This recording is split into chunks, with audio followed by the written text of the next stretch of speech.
My dear friends, and my dear masters, and my dear gods of India and the whole world, today let us know about a great movement called as the Pyramid Spiritual Societies movement.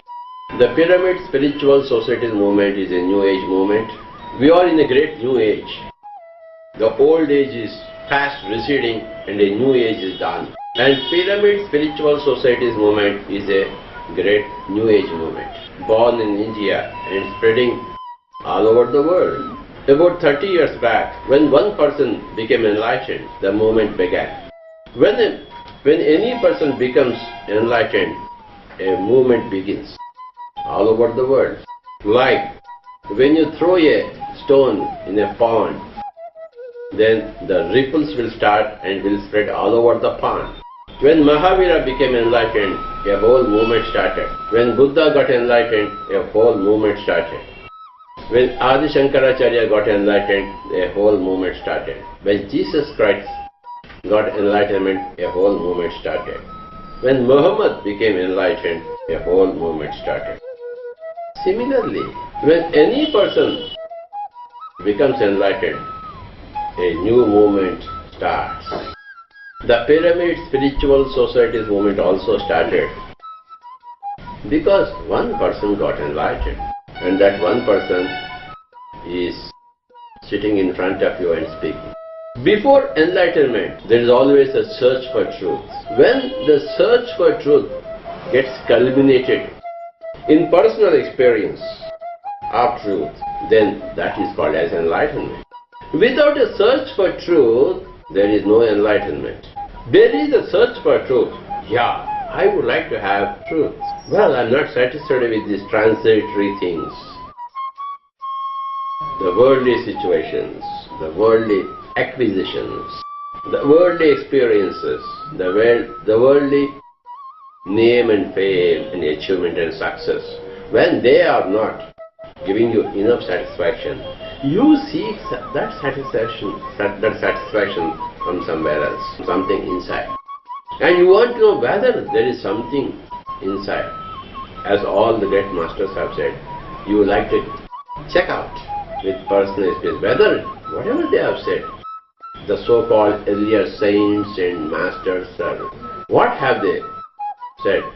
Is it relevant to my case also? When that kind of search for truth begins, then a new life begins, which is called as spirituality. You take the first steps in spirituality. You seclude yourself. Then you try to make your mind empty and see what happens. So, in any person's life, when a search for truth begins, an introversion begins, and he would like to sit alone, he or she, whatever it is, would like to sit alone and take stock of things and empty the world inside the mind. There is always a big world in the mind. The mind is a big world, my dear friends.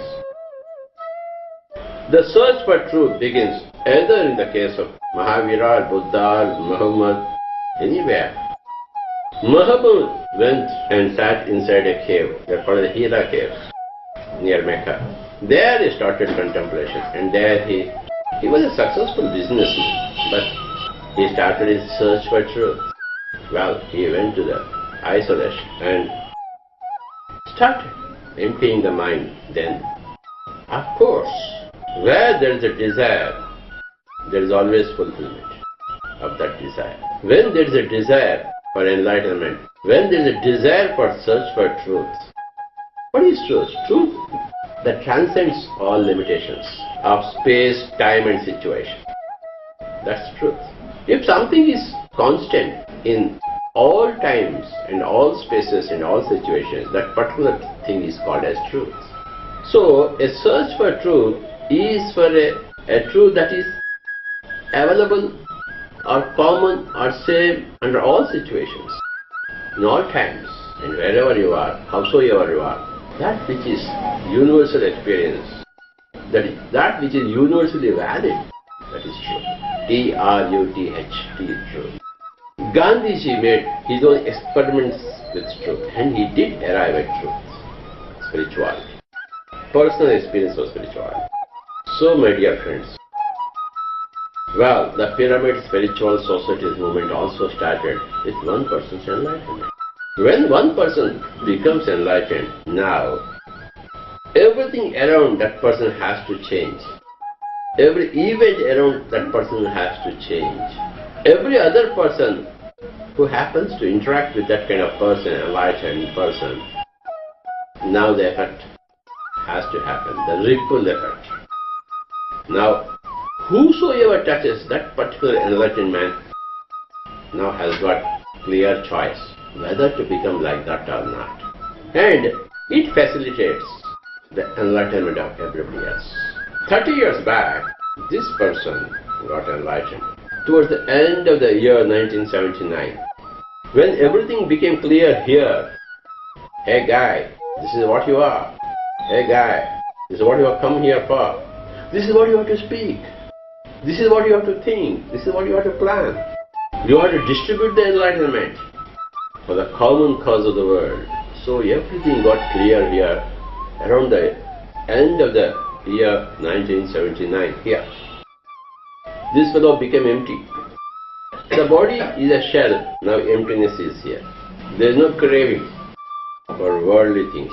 Well, you have to do your minimal duties in the world, but the major purpose in life is to explain enlightenment, to distribute enlightenment, to expose enlightenment to each and every person whomsoever you meet.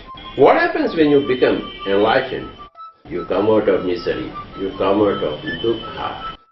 You acquire a basic common sense, a crystal clear common sense. Now your every word, every deed, every thought is well channelized, focused. When you become enlightened, you clearly understand the truth or the life as lived by a Mahavir, a Buddha, a Gandhi, an Osho, a Rama Maharshi, thousands and thousands of them. Now, they are all your colleagues. What you have achieved now, they have achieved earlier. What they have achieved earlier, now you have achieved that. As Gautama Buddha said, hey, there are millions of enlightened people before me, and millions of people will become enlightened after me. I am just one. I am not the only one. I am just one. So, my dear friends,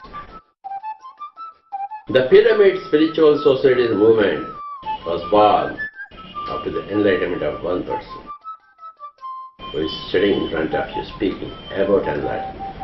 There is a saying in Zen that mountains are mountains and rivers are rivers, and then mountains are not mountains and rivers are not rivers, and third stage again, mountains are mountains and rivers are rivers. That is a classic Zen statement.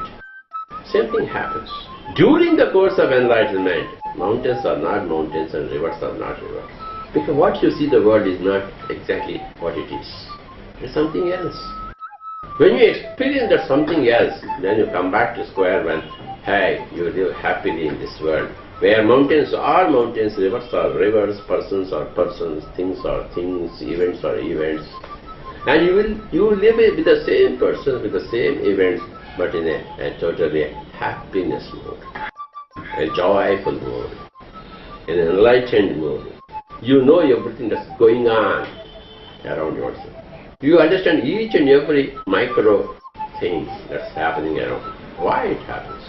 My dear friends, when you become enlightened for the first time in life, you acquire happiness, a state of bliss, which is not exactly happiness, which is not exactly bliss. It is happiness, non-happiness. It is bliss, non-bliss. It is in the, what you can say, in the neutral gear. Neither you are moving forward, nor you are moving backward. You are on a absolutely neutral ground. When you speak out, when you think out, when you do out, what is exposed or what is exhibited is your own neutrality, which is neither for nor against, howsoever. When you become enlightened, what you teach people is a new science called as spiritual science. Before enlightenment, you do not know what exactly is spiritual science. But now that you have become enlightened, you know pinpointedly what exactly is spiritual science. Now your life becomes dedicated to spiritual science. This person also, when this guy became enlightened, towards the end of the year 1979, after a number of years of search for truth, trying to experience truth, trying to gather truth from various other truth seekers, what happens is a beautiful science emanates, becomes evident. That science is called as the spiritual science. As you get educated in the material science, right from your childhood, you study physics, the light, the sound, the Newtonian laws, etc., etc. You understand the cause and effect in the outer world. Now, you understand the cause and the effect in the inner world. That which is governing all the events of people. It's a science. It follows exactly mathematical equations. Nothing is cursory, accidental, or we don't know what is the reason for that. We know the reason for it. Everything is non-accidental, planned, executed with precision. But it is not exactly evident to the outer senses, that's all. Should you go a little inside, then you understand the whole panorama of the science, the spiritual science, where what you want to happen, happens to you. In a place called as Kurnool, in Andhra Pradesh state, where this guy was working at that time in a fertilizer company with a wife and 2 kids. Now, a movement started, which is called as the Pyramid Spiritual Societies movement. The purpose of the Pyramid Spiritual Societies movement is to spread spiritual science everywhere. Teach everybody spiritual science. Spiritual science is neither Buddhism, nor Jainism, nor Hinduism, nor Christianity, nor Islam, but gathers in its beautiful hands all religions. Because all these masters have been spiritual scientists, only slightly it got diluted in the public mind, became a religion. Now, that dilution process has to take a U-turn, and everybody has to come back to the pristine spiritual science, which has been explained by all these great masters or the founders of these so-called religions. They were never founders of religion. They were the experiencers of enlightenment and explainers of spiritual science. So, the Pyramid Spiritual Societies movement goes to the villages, goes to the towns, goes to each and every house with a pamphlet. Hey guy, now this is what is spiritual science. This is what you are. You are not a physical structure. Okay, you are a pure consciousness, eternity. And you can experience this great self of yourself through meditation. Spiritual science has got 6 laws. The first law is the law of consciousness. Hey guy, you are that consciousness, you are not what this. You are the Atma. Atma is a beautiful Sanskrit word, or whatever is called as consciousness. The awareness. Everything is aware. Awareness. At some level you are aware only of the external things. At some other level you are also aware of the internal things. That's enlightenment. If you are aware of, conscious of internal things, then you are called as enlightened. If you are not yet aware or conscious of things happening inside, then you are not yet enlightened. You are not yet a spiritual science. When you become enlightened, you understand for the first time the rudiments, the elements of spiritual science. And as you advance in your enlightenment, as you begin to teach or expose enlightenment to others, as you study the subject of enlightenment itself from various masters, from all the people who have become enlightened, then a core spiritual science subject begins to emerge. Very beautiful science. The first principle or the first law of the spiritual sense is, hey guy, you are consciousness. The law of consciousness. The second law is the law of reincarnation. This is not the first time you are this physical body. The consciousness is the same, but there are many bodies. And the third law is the law of karma and law of the results of karma. Law of action and law of the results are fruits of that action. Every action bears the fruit which you eat. Good action bears the fruit you eat. Your evil action, negative action, bad action, disturbing action, troublesome action, again bears the fruit which you have to eat. What you do unto others is what you eat for yourself. It's a constant. And when you understand this, you do understand this in terms of worldly things, but when you understand these things through number of incarnations, that is called enlightenment. Again you understand that, and you come out with the fourth law of spiritual science, which says the law of constant progression. Howsoever you are constantly progressing. It is called as the law of constant evolution. The first law is the law of consciousness, which says you are not the physical body, you are an Atma, you are a consciousness. The second law, the law of incarnation or reincarnation. Then first time you come into a physical body, then you keep on coming in a physical body, a human body, okay, to complete the cycle. Whatever you want to learn, you have to learn in the physical body. It takes a number of bodies for you to understand the whole human system. Hundreds of bodies you have to take, and hundreds of lifetimes you have to spend in all different situations that a human body offers. Then while you do that, you keep on initiating some action or other and then reaping the fruits thereof. It's a constant thing. On the one hand, you are reaping the fruits of your earlier actions, and at the same time, you are also initiating some new actions which will bear fruit in due course, which again you have to eat. Good and bad. Now the fourth law says, hey Baba, you are constantly evolving. Every experience is valid, good or bad. Every experience adds to the fabric of the soul, of the Atma. Every experience is a new learning, is a fresh learning. When that kind of understanding dawns upon you, now you are compassionate, empathetic to each and every person. Well, try whatever you want to try. Although I know it's wrong, you keep on trying. One day you will come back. One day you will see the truth. You will also become enlightened. And you will take a U-turn and exactly do what I am doing. So, do whatever you want to do. Take your own decisions. Follow your own thinking. But understand that ultimately, everybody has to come to the truth. Ultimately, everybody has to become enlightened. That is the destiny of each and every soul. To become enlightened is the destiny of each and every. Through gathering varieties of experience and understanding the constant truth behind it, which is free will. So, my dear friend, and the fifth law is law of hastening the evolution through meditation, through reading right books. Many ways of hastening the evolution through service to others. And the best way to hasten your evolution is through meditation.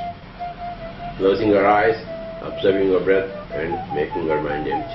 So the fifth law is called the law of hastening the evolution. Meditation.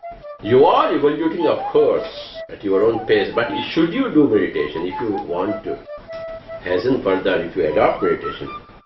So you take a quicker, you have a quicker progress towards your own goal, towards your own destiny, which is enlightenment. And the sixth beautiful thing that happens to you when you understand the sixth law is that you find infinities everywhere, all around.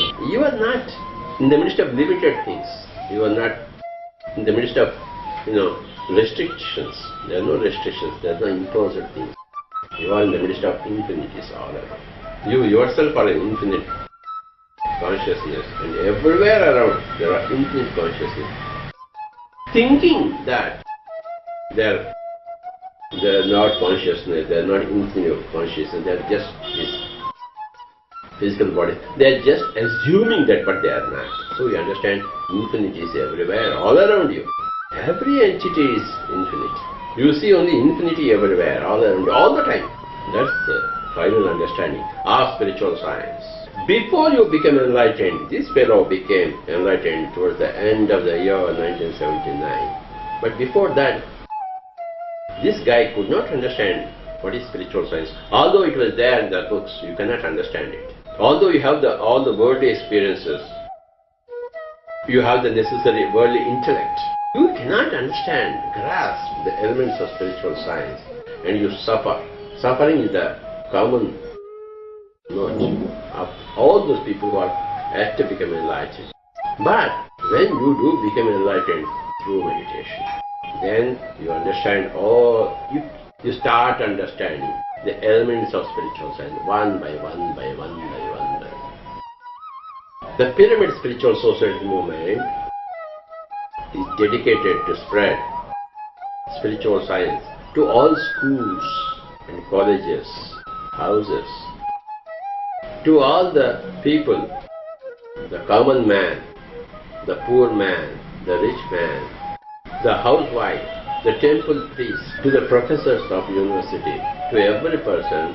The Pyramid Spiritual Society movement is spreading a new science, which is not exactly a new science, which is an old science, but put in new garments, new fashion, up-to-date fashion, and presenting them. There are hundreds and thousands of masters of Pyramid Spiritual Society movement who are doing this great job all over India and all over the world. And this tribe of people are called as Pyramid Masters is increasing day by day, as it has to. All those people who have got yearning for search for truth, the Pyramid Spiritual Society movement is extending a hand. Hey, you want to become enlightened? Here is my hand. Come, this is my hand. Helping hand. Hold this hand and come here, sit here and do along with me meditation.